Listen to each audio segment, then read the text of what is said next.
Why don't you tell me about today, what happened, why you left the field?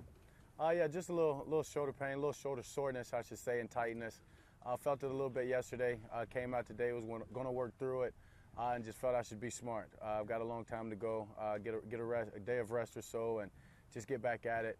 Didn't obviously want to push through something that could potentially make it worse. So everything's fine. Will you practice tomorrow? I not exactly know the plan to the fully, but I doubt it. Is this something you've experienced before? No, not at all. As I say, but I've never taken this much time off, obviously, from the game of football either, dealing with the ankle injury. So I think just getting back into it, getting back into camp full swing, not taking a rep off, whether it be individuals, whether it be team reps, I think that all played a part in it. Final thing, is it frustrating to have come into camp with the obvious concerns about one area and then to have to leave the first padded practice with another issue?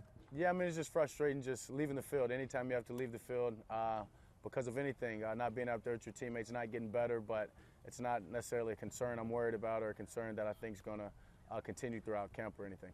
Other than this hiccup today, how have you felt about your camp so far? What have you liked? What have you not liked? Yeah, I mean, I felt good just to get back in the full swing of things. No pain, obviously, with my ankle or even thinking about it on each rep. Just getting back out there, getting those team reps, getting guys moving and falling around me, not thinking about that, still making throws. It's good to see the defense again, seeing things moving live, and it's just exciting. Exciting to be back in the huddle. It's exciting to be back out here leading this team and this offense.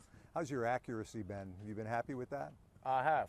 I mean, I feel like I'm spot on in a sense, and that's why I didn't necessarily want to push through things today.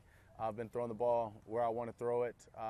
Had some decision, I guess, yesterday that the defense took advantage of, but I think that's just playing a part in their scheme and the good things that they're doing, and me trying to make some tight window throws that those drills necessarily called for, but not worried about anything of accuracy or anything like that.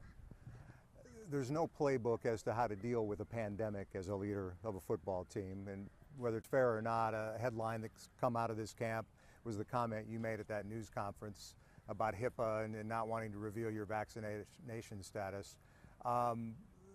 Anything you'd do over there if you had it to do again? Not necessarily. I mean, I didn't go to school to be a doctor, so I'm not really upset with the HIPAA comment being wrong or saying that. I think I just meant by that, obviously, is that's medical information I don't necessarily have to disclose.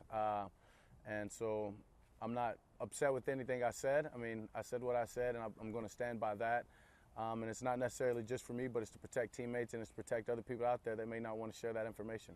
I asked Jerry Jones if he was surprised that you didn't want to reveal that information. His answer was something to the effect of Dak is doing everything he needs to do to win football games, if you know what I mean, and he's leading our team in this regard. Do you think you know what he was saying there? I think everybody knows what he's saying there. So you're saying it, but you're not going to say it, basically, is what you're telling me. As I'm saying, I think that's medical information that everybody's up to their opinion if they want to put out there. Speaking of health, you came out and became maybe inadvertently kind of a spokesman for mental health here a while ago, given what you'd gone through in your personal life and your family and your battle with depression and anxiety. Were you surprised by the response to that? What kind of response did you get? I got a good response. Obviously, there's always going to be people on the back end. As I think we all know, there are some people that may have called me out for that, but I was not necessarily surprised by the response, but I'm grateful that I got the response that I did. A lot of people, men, women, leaders understand the importance of that. And me being genuine and transparent about that was just saying that it's okay to not be okay. It's okay to get help because we all need that at times, and that's the way that we have to. If that's what you have to do to get yourself back to where you need to be, to make sure your mentals are right so you can be great for other people, that's very important. Have you followed the Simone Biles story at all? And if so, what are your thoughts? Yeah, I mean, I just read it. I've read a little bit of articles, but I mean, that's her decisions. That's completely, obviously she was feeling something that she didn't necessarily feel comfortable perform, and she's doing a very dangerous event and very dangerous sports that when you're in the air flipping and doing all of these things, if you don't feel comfortable doing that, or if your body's in the right place or your mind's not in the right place, you could be seriously injured. So I understand where she's coming from, and I don't think it's up to me or anybody else to judge that. Finally, back to football. You said at your opening press conference, and it's pretty obvious, you said you wanted to lead the best offense in the NFL. Where do you think you rank among the best quarterbacks in the NFL? I mean, I'm just getting better each and every day. I don't necessarily look at those guys and give a countdown from top to bottom, but I play this game to be the best, and I'm going to work each and every day to do that, to get better and to try to improve. And I know doing that, I'm going to make the others around me better and try to make this offense, as I said, the #1 offense in the league. Thanks, Dak. Appreciate it. You. Thank you. Yep, thank you.